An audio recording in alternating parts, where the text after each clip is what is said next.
Selamat datang di Malam Misteri. Tempat di mana lo bakal dengerin cerita-cerita horor yang bisa bikin lo merinding deg-degan atau malah ketawa panik.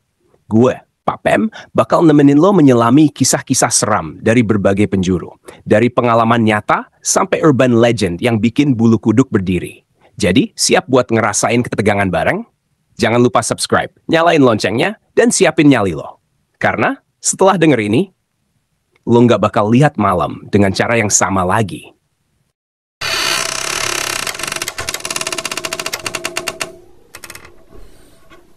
Selamat datang di Malam Misteri. Gue, Pak Pem, bakal nemenin lo di malam yang, ya, bisa dibilang bakal bikin bulu kuduk lo berdiri. Malam ini kita nggak sendirian, bro. Ada tamu spesial, cantik, bohai, tapi katanya penakut banget. Gue nggak tahu nih, kuat nggak dia dengerin cerita kita sampai habis. Hai, aduh, sumpah gue deg-degan banget. Lo tahu kan, gue paling nggak tahan sama cerita serem. Apalagi kalau ada yang beneran ngalamin. Nah, berarti lo di tempat yang salah. Haha, tapi tenang. Gue jamin lo nggak bakal sendirian. Maksudnya ya, bukan cuma gue yang ada di sini, bisa aja ada sesuatu yang dengerin kita juga. Pak Pem, jangan gitu dong. Gue udah merinding nih. Baru juga mulai. Nih, kita bakal ngobrolin sesuatu yang udah jadi rahasia umum, tapi nggak banyak yang berani ngebahas. Tempat ini konon katanya bisa ngasih kekayaan instan. Tapi pertanyaannya, lo siap nggak bayar harganya? Malam ini kita bakal ngomongin pesugihan Gunung Kemukus. Oke bro, perjalanan ke Gunung Kemukus. Gue nggak pernah mikir bakal kejebak dalam cerita seram kayak gini. Awalnya sih iseng doang. Lo tahu kan? Kalau ada yang bilang Gunung Kemukus itu tempat pesugihan, nah, gue kira itu cuma mitos doang. Tapi semuanya berubah waktu gue dan teman-teman mutusin buat ngecamp di sana. Namaku Nina, umur 24 tahun, bisa dibilang anak kota banget yang gak ada urusan sama hal-hal mistis. Tapi gara-gara Tari, sahabat gue yang emang rada-rada suka hal-hal mistis, gue jadi ikut. Nin, lo harus lihat langsung tempatnya. Katanya banyak ritual aneh, kata dia sambil ketawa. Yang ikut ada Reza, cowok sok jagoan yang ngakunya skeptis sama dunia gaib, tapi aslinya penakut. Jaka, yang pendiam tapi tatapannya selalu tajam kayak orang nyimpen rahasia. Dina, si cewek kalem yang lebih suka diem dan ngamatin. Terus ada Bang Joni, supir yang kita bayar buat anterin ke lokasi. Gue pikir, ya udahlah, cuma perjalanan biasa. Toh kita nggak bakal ikut ritual aneh-aneh. Tapi dari awal perjalanan aja, suasananya udah beda. Jalan ke sana sepi banget, cuma ada suara jangkrik sama bayangan pohon-pohon yang melambai kayak tangan makhluk tak kasat mata. Tapi lo tahu yang paling aneh? Bang Joni, yang awalnya cerewet cerita ini itu, mendadak diam pas kita udah deket. Wajahnya kaku, matanya kayak nahan sesuatu. Mbak, nanti kalau ada yang nyapa, jangan jawab ya, katanya pelan. Gue ketawa tapi merinding. Mobil Bang Joni melambat di jalanan berbatu. Udara di luar makin dingin, padahal masih sore. Gue mulai ngerasa ada yang gak beres, tapi Reza malah nyalain rokok. Santai aja, Nin. Ini cuma tempat biasa yang dibikin serem sama cerita-cerita orang, katanya sambil nyengir. Bang Joni nengok ke belakang, matanya tajam. Mas, rokoknya matiin. Jangan ngerokok di sini kalau nggak mau ngalamin sesuatu. Reza ketawa kecil, tapi akhirnya matiin juga. Gue sama Tari saling lirik, mulai ngerasa nggak nyaman. Dina diem aja dari tadi, sesekali lihat keluar jendela. Akhirnya kita sampai di parkiran bawah, di dekat gerbang masuk ke Gunung Kemukus. Ada beberapa warung kecil, tapi hampir semuanya kosong. Satu-satunya yang buka dijaga sama ibu-ibu tua yang tatapannya bikin gua nggak nyaman. Pas kita turun, ibu itu tiba-tiba manggil. Mau naik ke atas ya, nak? Tari yang semangat langsung jawab. Iya, Bu. Mau lihat-lihat aja.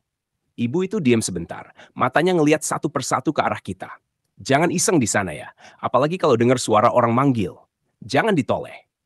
Gue langsung inget omongan Bang Joni tadi di mobil. Tari ketawa kecil, mungkin ngerasa ini cuma dramatisasi biar makin serem. Tapi gue ngerasa ini serius. Udahlah, ayo naik aja, kata Jaka pelan. Dia dari tadi diem, tapi ekspresinya tegang. Kita mulai jalan naik. Gunung Kemukus ini nggak tinggi, tapi jalannya curam dan gelap. Baru beberapa menit naik, Tari mulai ngeluh capek. Gue nggak nyangka naiknya seberat ini, woi. Dina yang diem dari tadi tiba-tiba ngomong, nggak usah ngeluh, jangan berisik.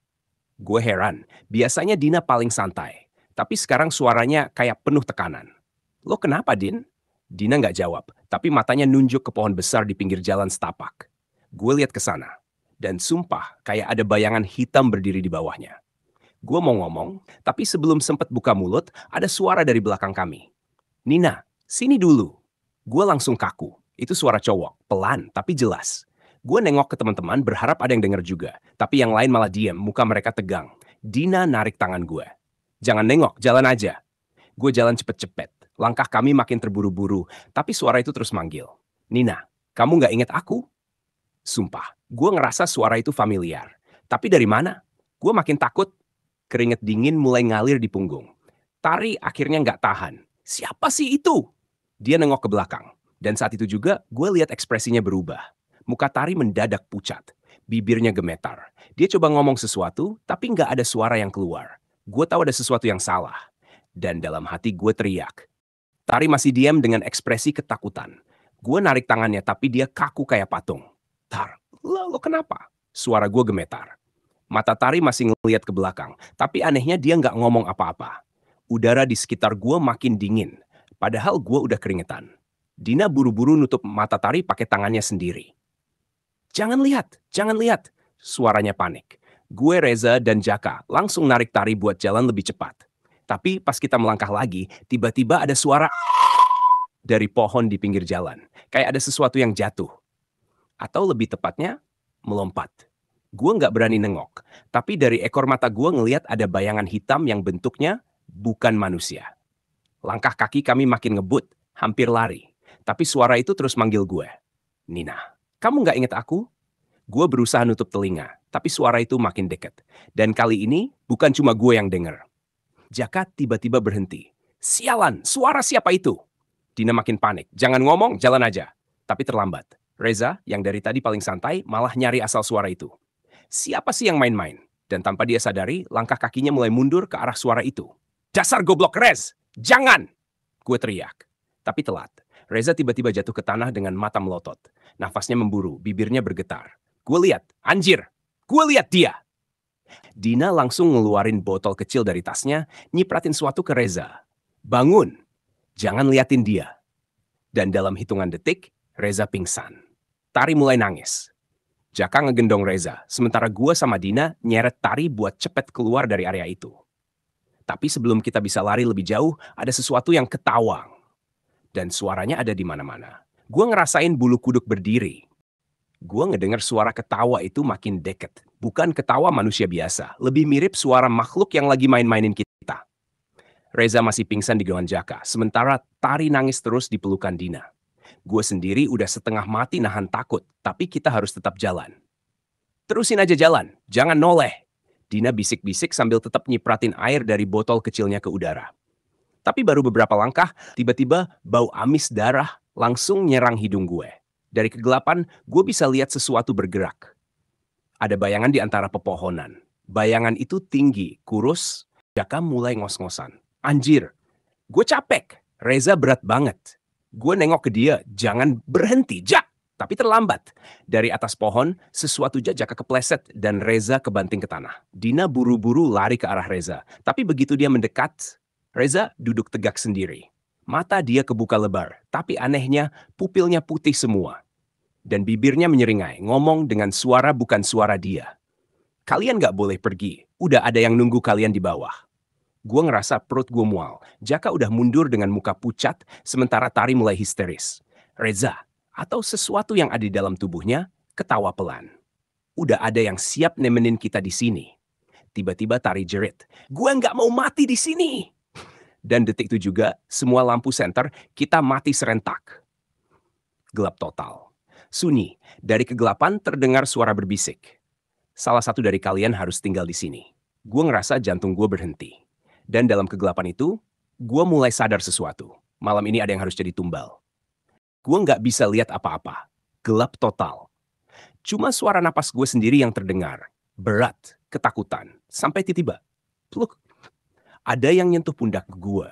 Gue refleks teriak, tapi suara gue kayak ketahan di tenggorokan. Dan dari kegelapan, gue bisa dengar suara bisikan kasar. Kalian datang ke sini tanpa izin. Gue ngerasa bulu kuduk gue langsung meremang. Badan gue kaku, tapi gue ngerasain hembusan napas di belakang leher gue.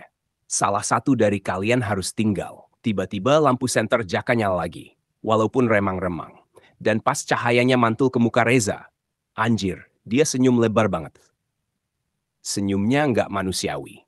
Mulutnya robek sampai ke pipi. Dina langsung mundur sambil ngeluarin botol kecil dari kantongnya. Astagfirullah, lo siapa? Tapi Reza atau makhluk yang ada di dalam tubuhnya cuma ketawa pelan. Kalian pikir bisa pergi begitu aja? Seketika suara-suara di sekitar kita makin keras. Kayak ada ratusan orang berbisik-bisik. Dan gue bisa dengar satu suara yang paling jelas. Ritual ini belum selesai. Dina buru-buru nyiram muka Reza pakai air dari botolnya. Dari kulit Reza, asap tipis langsung naik. Makhluk itu kesakitan. Reza tiba-tiba kejang-kejang muntahin sesuatu yang bikin kita semua mundur. Segumpal rambut, panjang. Dan tiba-tiba, semua suara bisikan itu berhenti. Sunyi. Gue nggak tahu udah berapa lama kita ada di situ. Tapi pas gue noleh ke langit, matahari udah mau terbit. Gue nggak tahu apa yang bakal terjadi kalau kita nggak cepet-cepet keluar dari situ. Jaka buru-buru gendong Reza lagi, sementara Dina dan Tari masih ketakutan setengah mati.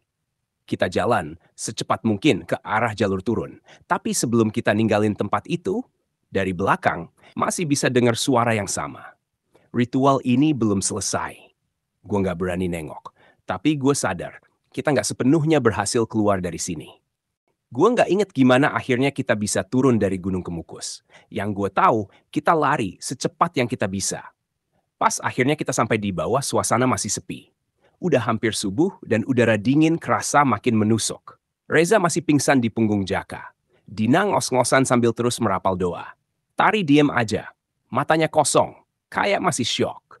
Gue coba ambil napas dalam-dalam, nahan biar nggak pingsan juga. Tapi pas gue lihat tangan gue, ada bekas sidik jari kehitaman nempel di kulit gue. Kayak ada sesuatu yang megang tangan gue tadi di atas. Gue buru-buru ngusap tangan gue, tapi bekasnya nggak hilang. Malah makin jelas. Dina yang ngeliat itu langsung panik. Anjir, ini nggak bener. Kita harus cepet-cepet bersihin diri.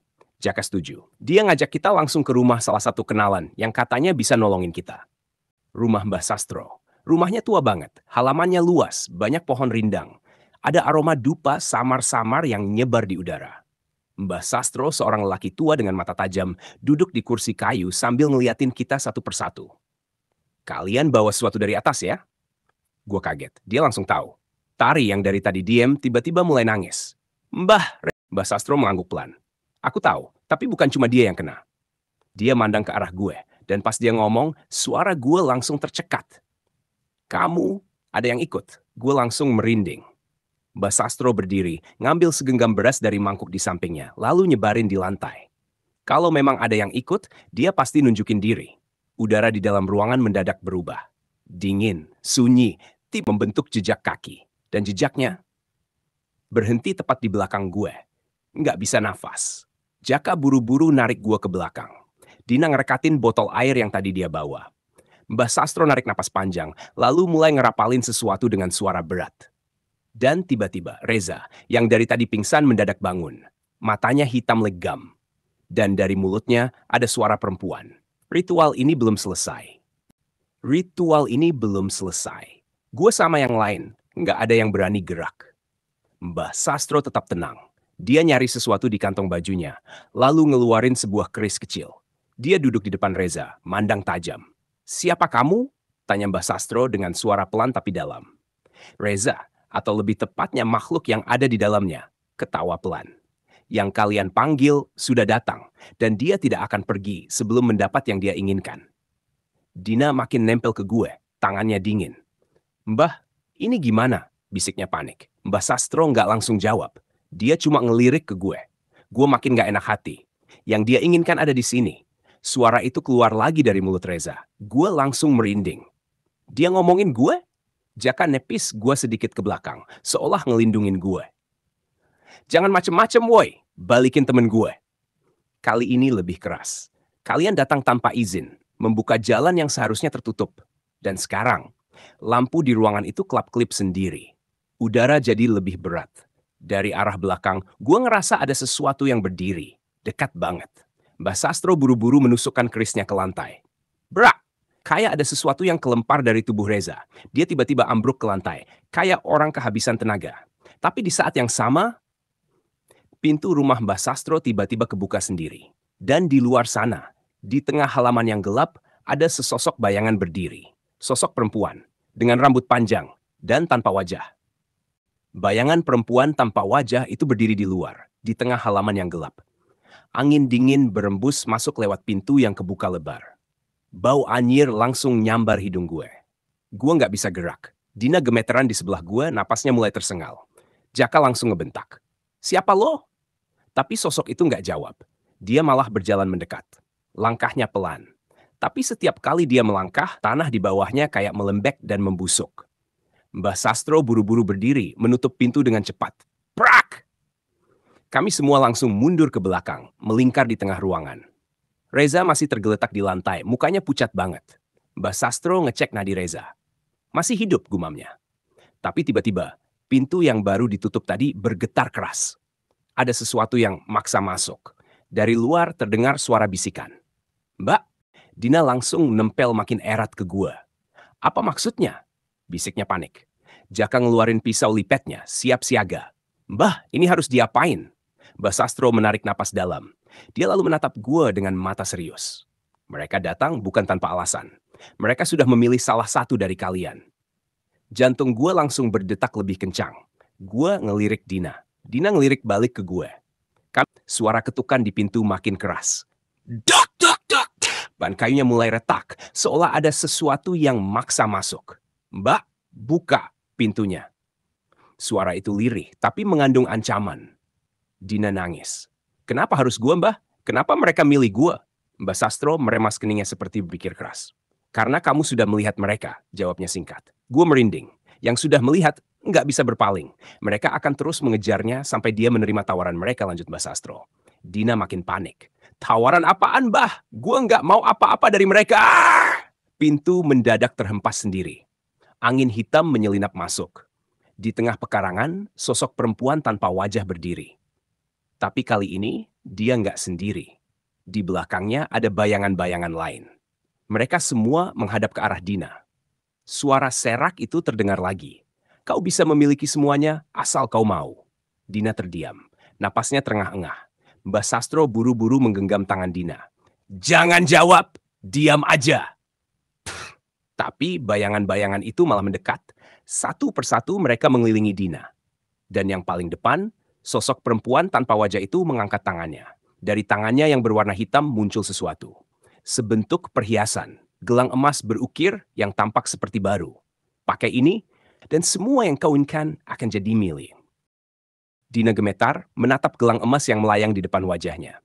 "Kalau aku pakai ini, aku bakal dapat apa?" Suaranya hampir nggak kedengeran. Sosok perempuan tanpa wajah itu diam sejenak. Lalu dari kegelapan, suara serak itu kembali terdengar. "Kau akan kaya, tak ada yang bisa menyakitimu, dan kau akan hidup abadi dalam kenikmatan." Dina menelan ludah. Di satu sisi ada ketakutan luar biasa, tapi di sisi lain ada sesuatu yang menariknya untuk menerima gelang itu. "Dina, jangan!" Suara Mbah Sastro menggema penuh peringatan. Dina tersentak, tapi bayangan-bayangan itu semakin mendekat. Udara jadi lebih dingin. Seperti ada tangan tak terlihat yang merayap ke kulit gue. "Mbah, kalau aku nolak, mereka bakal pergi nggak?" Dina berbisik. Mbah Sastro menggeleng cepat. "Mereka nggak akan pergi sampai ada yang menerima tawaran itu." Ini berarti kalau Dina nolak, mereka bakal cari korban lain. Gua, Mbah Sastro, atau siapapun yang ada di desa ini. Dina menggigit bibir. Tangannya mulai terangkat, hampir menyentuh gelang itu. "Dina, dengar gua." Gua akhirnya buka suara. "Lu nggak butuh itu. Kalau mereka ngasih sesuatu, pasti ada bayaran yang harus lu bayar nantinya." Dina nggak menjawab, tapi matanya berkaca-kaca. Sementara itu, bayangan-bayangan itu bergerak makin dekat. Tiba-tiba, Mbah Sastro mengeluarkan sesuatu dari balik bajunya. Sebuah bungkusan kain kuning. Dengan gerakan cepat, dia merobek kain itu dan menaburkan isi di tanah. "Kembali kalian ke tempat kalian." Suara petir menggelegar. Angin berputar liar. Bayangan-bayangan itu bergerak mundur berusaha menghindari taburan serbuk dari Mbah Sastro. Sosok perempuan tanpa wajah itu mengeluarkan suara mendesis. "Kalian menolak pemberian kami?" Gue bisa merasakan ada amarah yang luar biasa dalam suaranya. Dina masih gemetar. Gue buru-buru narik tangannya. "Ayo, kita harus pergi dari sini." Tapi saat gue balik badan, bayangan itu sudah ada di depan gue. Kau boleh pergi. Tapi bayangan itu menunjuk Dina. Dia harus kembali saat purnama tiba. Dina terdiam, wajahnya pucat. Gue bisa ngerasain tangannya gemetar di genggaman gue. Dia harus kembali saat purnama tiba. Kata-kata itu berulang di kepala gue kayak gema yang gak ada habisnya. Lu gak usah dengerin omongan mereka, Din. Gue coba nenangin, walaupun jujur, gue sendiri juga panik. Mbah Sastro melangkah maju, suaranya dalam dan penuh tekanan. Nduk, kamu dengarkan saya. Mereka itu gak akan melepaskanmu begitu saja. Tapi kalau kamu kembali, kamu gak bakal bisa pulang lagi. Dina mencengkeram lengan gue. Terus harus gimana, Mbah? Angin dingin berembus. Bayangan perempuan tanpa wajah itu belum pergi. Dia tetap berdiri di sana, menunggu jawaban. Kau harus menepati janji. Dina menarik napas panjang. Matanya berkaca-kaca. Aku nggak pernah janji apa-apa. Sosok itu menyeringai. Janjimu adalah saat kau datang ke tempat ini. Kau sudah memilih jalanmu. Gue merinding. Jadi selama ini sejak awal Dina menginjakkan kaki di Gunung Kemukus, dia sudah masuk ke dalam lingkaran pesugihan ini? Kamu bisa lepas dari mereka, tapi ada syaratnya. Suara Mbah Sastro tegas. Dina langsung menoleh. Apa, Mbah? Saya bakal lakuin apa aja. Mbah Sastro menghela napas. Kamu harus memutus ikatan yang sudah terjalin. Gue dan Dina saling pandang. Caranya? Mbah Sastro berlutut, menggambar sesuatu di tanah dengan jarinya. Sebuah lingkaran dengan simbol aneh di tengahnya. Kamu harus melakukan satu ritual terakhir. Ritual yang bakal memutus hubunganmu dengan mereka. Tapi risikonya besar. Gue nelen ludah. Seberapa besar, Mbah? Mbah Sastro menatap kami dalam-dalam. Kalau gagal, mereka bakal ambil lebih dari sekadar nyawa. Dina pucat. Sementara itu, di langit, bulan purnama mulai muncul di balik awan. Gue dan Dina berdiri mematung, menatap lingkaran yang digambar Mbah Sastro di tanah. Angin dingin bertiup makin kencang, seolah mengingatkan kalau waktu kami nggak banyak. Mbah, ritualnya harus dilakukan kapan? Suara Dina bergetar. Mbah Sastro menghela napas panjang. Malam ini, sebelum purnama mencapai titik tertingginya. Gue nelen ludah. Kalau kita nunggu sampai besok, Mbah Sastro menatap gue tajam. Besok sudah terlambat, mereka bakal datang menjemput. Mereka siapa, Mbah? Dina menelan ludah, matanya penuh ketakutan. Arwah-arwah yang dulu terikat dengan pesugihan ini. Mereka yang gagal memenuhi syarat yang ditelan oleh janji mereka sendiri. Gue merinding. Dan mereka mau ambil Dina? Iya. Hening. Dina mencengkeram lengan gue lebih erat. Mbah, tolong, saya nggak mau ikut mereka. Mbah Sastro mengangguk. Baik, tapi kalian harus ikuti apa yang saya bilang. Sekali salah langkah, kita semua bisa celaka. Ritual dimulai. Kami duduk mengelilingi lingkaran yang digambar Mbah Sastro. Di tengahnya ada sebatang lilin merah yang sudah dinyalakan. Cahayanya goyang-goyang diterpa angin. Dina, masukkan barang yang kamu bawa dari Gunung Kemukus. Dina mengambil sesuatu dari saku jaketnya. Gua ngeliat jelas, itu kerikil kecil berwarna hitam. Gua nggak sadar bahwa ini. Mbah, sumpah.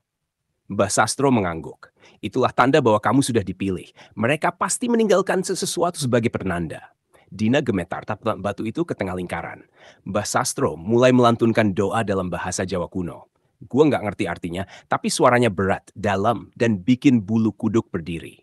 Tiba-tiba, suara perempuan tertawa lirih terdengar di belakang gue. Sudah terlambat, gue refleks nengok. Kosong. Tapi pas gue balik lagi, kerih hitam itu bergerak sendiri. Mbah, itu gerak sendiri. Dina menjerit. Mbah Sastro mempercepat bacaannya. Jangan lihat, tutup matamu. Dina langsung nutup mata, tapi gue malah bengong ngeliatin. Di depan gue, muncul bayangan perempuan dengan rambut panjang menutupi wajahnya. Dina, kau berhutang padaku. Gue nggak bisa gerak. Badan gue kaku, napas gue tercekat. Tangan putih pucat itu mulai mengarah ke Dina. Gue masih nggak bisa gerak, sementara Mbah Sastro terus membaca doa dengan suara semakin keras. Dina, kau berhutang padaku. Suara perempuan itu terdengar sayu, tapi bikin bulu kuduk gue berdiri. Dina mulai terisak, matanya masih terpejam erat seperti yang dipesenin Mbah Sastro. Gue harus ngelakuin sesuatu. Gue tarik napas panjang dan nekat. Gue lempar segenggam tanah ke arah bayangan itu. Jangan sentuh dia, teriak gue. Bayangan itu langsung berhenti, seperti terganggu, tapi nggak pergi. Dia malah berbalik ke arah gue, perlahan-lahan mengangkat wajahnya yang sejak tadi ketutupan rambut. Jangan lihat! Suara Mbah Sastro menggelegar. Gue terlalu lambat. Gue udah terlanjur ngelihat wajahnya. Mukanya hancur. Kulitnya hitam seperti habis terbakar. Dengan bola mata putih melotot ke arah gue. Bibirnya sobek sampai ke pipi. Menyeringai lebar dengan gigi-gigi tajam penuh darah. Gue langsung merasakan sesuatu menusuk kepala gue dari dalam. Seperti ada ribuan jarum yang tiba-tiba menghujam otak gue sekaligus. Gue jatuh tersungkur. Tangan gue mencengkeram tanah. Dunia gue muter, pandangan gue gelap. Di tengah kesakitan itu, gue bisa dengar suara Mbah Sastro makin kencang baca doanya. Tiba-tiba, suara cewek itu berubah jadi jeritan yang mengerikan. Seperti ada yang terbakar. Gue maksa buka mata dan gue lihat bayangan itu kesakitan. Tubuhnya mulai mengepul asap hitam. Mbah Sastro melemparkan sesuatu ke lingkaran. Garam. Dan seketika, bayangan itu menghilang dalam kilatan cahaya putih. Setelah ritual berakhir, gue dan Dina masih terengah-engah. Gue merasakan kepala gue berat banget, sementara Dina masih menangis. Udah, sudah selesai. Suara Mbah Sastro lirih. Dina langsung nyamperin gue. Lo nggak apa-apa? Lo kenapa? Gue nyoba duduk, masih pusing tapi gue angguk. Gue masih hidup, kayaknya. Mbah Sastro menarik napas panjang. Ritualnya berhasil, dia sudah pergi. Gue ngelirik ke tengah lingkaran. Kerikil hitam tadi udah berubah jadi abu. Tapi entah kenapa, firasat gue nggak enak. Mbak ini beneran udah selesai? Mbah Sastro diam sebentar lalu menatap gue. Semoga begitu. Apa yang sebenarnya terjadi di Gunung Kemukus? Oke, kita udah ngalamin semua itu dan sekarang kita masih hidup. Dina, lo masih di sini kan? Iya, alhamdulillah masih utuh. Walaupun sumpah, Pem, gue masih kebayang-bayang mukanya. Ya iyalah, lo udah nyaris dipanggil buat jadi warga dunia lain. Gimana nggak kebayang-bayang? Serem banget, Pem. Gue nggak nyangka seintens itu. Tadinya gue mikir, paling cuma aura mistis doang. Taunya langsung di depan muka. Tapi lo sadar nggak, ada satu hal yang aneh dari semua kejadian tadi? Apa? Mbah Sastro. Dia bilang selama hutang udah dibayar, dia nggak bakal kembali. Nah, pertanyaannya, siapa yang bayar? Dan apa yang dikasih sebagai bayaran? Ya. Iya juga ya. Maksud lo ada yang ditukar? Ya, bisa aja. Lo sendiri ngerasa ada yang beda nggak setelah ritual selesai? Sebenarnya ada satu hal. Sih. Apa tuh? Gue ngerasa lebih enteng. Tapi di saat yang sama, gue juga ngerasa ada sesuatu yang hilang dekat. Apa yang hilang, Din? Gue nggak tahu, tapi kayak ada bagian dari diri gue yang nggak sama lagi. Ya, yang penting jangan sampai tiba-tiba lo lupa nama gue, Din. Itu berarti yang hilang parah banget. Ya nggak gitu juga, Pem. Tapi serius, kalau misalnya emang ada harga yang dibayar, gue berharap itu bukan sesuatu yang besar. Ya udah, yang penting lo masih di sini. Kita masih bisa ngobrol. Dan satu hal yang pasti, apa? Malam ini, lo pasti bakal kepikiran sebelum tidur. Brengsek, Pem. Gue udah mau ngelupain, malah lo ingetin lagi. Oke guys, itu tadi cerita kita tentang Gunung Kemukus. Gimana menurut lo? Apakah cerita ini beneran udah selesai? Atau ada sesuatu yang masih tersembunyi? Jangan lupa like, komen, dan share kalau lo suka cerita ini. Dan ingat, kalau lo lagi sendirian terus ngerasa ada yang ngeliatin, ya udah, mending tidur cepet. Oh iya, satu lagi. Semuanya ini cuma cerita fiksi kok. Atau beneran ya? Ya udah, percaya aja yang lo mau percaya.